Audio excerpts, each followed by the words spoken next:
मौसम garden garden हो रहा है.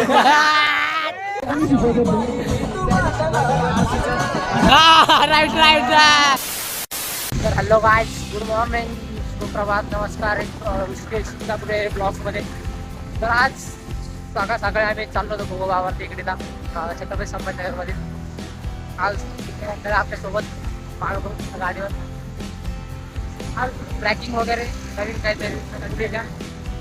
तर आमचे भैया रायडर रायडर रायडर काय म्हणतात. तर आजचं ब्लॉग खूप विशेष होणार आहे, म्हणजे की गोगावर टेकडीमधला. त्यासोबत आपले मित्र वगैरे भैया, वैभव, अजून सौरभ, श्रीनिवास. तर आपल्या चॅनलवर नवीन आला असेल तर सबस्क्राईब, लाईक, कमेंट करा आणि तुम्हाला दाखवू गोगावर टेकडी. तर चला.